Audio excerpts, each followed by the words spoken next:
Result ಚೆನ್ನಾಗಿ ಬಂದೈತೆ sir. Expect ಮಾಡಿದ್ದೆ ಈ ಥರನೇ ರಿಸಲ್ಟ್ ಬರುತ್ತೆ ಅಂತ. ನಮ್ಮ ಟೀಚರ್ಸ್ ಎಫರ್ಟ್ ಹಾಕಿದ್ಕು ನಮ್ಮ ಎಫರ್ಟ್ಗೂ ಕರೆಕ್ಟಾಗಿ ರಿಸಲ್ಟ್ ಬಂದೈತೆ ನಮ್ಮ ಕಾಲೇಜ್ಗೆ. ತುಂಬಾ one of the best teacher ಅಂತಲೇ ಹೇಳ್ಬೋದು. ನಮ್ಮ ಬೆಂಗಳೂರು ಡಿಸ್ಟಿಕಲ್ಲೇ ಒಂದು ಒಳ್ಳೆ ಕಾಲೇಜ್ ನಮ್ಮದು. ಆ್ಯಕ್ಚುಲಿ ಹೋದ್ಸಲಿ ಇನ್ನೂ ಚೆನ್ನಾಗೇ ರಿಸಲ್ಟ್ ಬಂದೈತೆ. ನಮ್ಮದು ಈ ಸಲ ರಿಸಲ್ಟ್ ಬಂದೈತೆ, ಆದರೂ ಖುಷಿ ಐತೆ ಒಂದು ಸ್ವಲ್ಪ ಚೆನ್ನಾಗಿ ಬಂದೈತೆ ಅಂತ. ನಮ್ಮ ಹಿಂದಿನ ಪ್ರಿಪ್ರೇಷನ್ ಎಲ್ಲ ಏನಿಲ್ಲ ಸರ್, ಮೋಸ್ಟ್ 50% ಜಾಸ್ತಿ ನಮ್ಮ ಟೀಚರೇ ನಮಗೆ ಫುಲ್ ಟ್ರೈನ್ ಮಾಡಿಬಿಟ್ಟಿರ್ತಾರೆ. ಎಷ್ಟು ಕೇರ್ ಅಂದರೆ ಈವನ್ ಅವ್ರು ಎಷ್ಟೇ ಲೀಸ್ಟಲ್ಲಿದ್ರೂ ಸಹ ಅವರು ಡಿಸ್ಟಿಂಕ್ಷನ್ ಬರೋ ರೇಂಜಿಗೆ ಫುಲ್ಲು ಪ್ರಿಪ್ರೇಷನ್ ಕೊಡ್ತಾರೆ.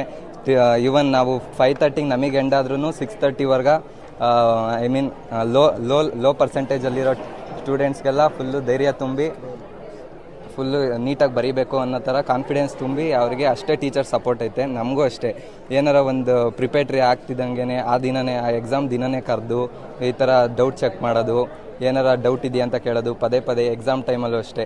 ಎಕ್ಸಾಮ್ ಬರ್ದಿಕ್ಕೆ ಮನೆಗೆ ಹೋಗೋಕ್ಕೂ ಮುಂಚೆನೇ ನಮ್ಮ ಪೇರೆಂಟ್ಸ್ಗೆ ಫೋನ್ ಮಾಡಿ ಕೇಳಿರೋರು, ಬಂದ್ರಾ, ಹೇಗೆ ಬರ್ದವ್ರು ಎಕ್ಸಾಮು. ಅಲ್ಲಿ ಎಕ್ಸಾಮ್ ಹಾಲ್ ಹತ್ರ ಬೆಳಗ್ಗೆ ಸಂಜೆ ಪ್ರತಿ ಟೈಮು ಇರೋರು. ಅಷ್ಟೇ ನಮ್ಮ ಟೀಚರ್ ಸಪೋರ್ಟಿಂದನೇ ಇಲ್ಲಿ ಇದೀವಿ ಸರ್.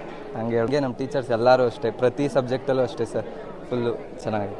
ನೆಕ್ಸ್ಟು ನೀಟ್ ಬರೀಬೇಕು, ಡಾಕ್ಟ್ರ್ ಆಗಬೇಕು ಅಂತ ಇದ್ದೀನಿ ಸರ್. MBBS ಮಾಡಬೇಕು. ಯತೀಶ್ GR.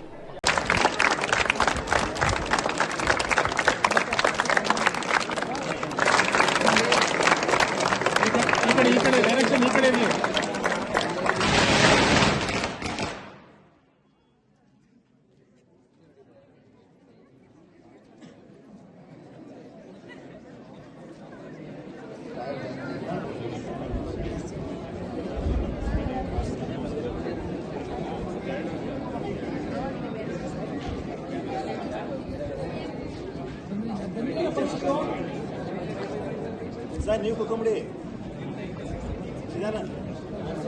ಸರ್ ಕೂತ್ಕೊಳ್ಳಿ.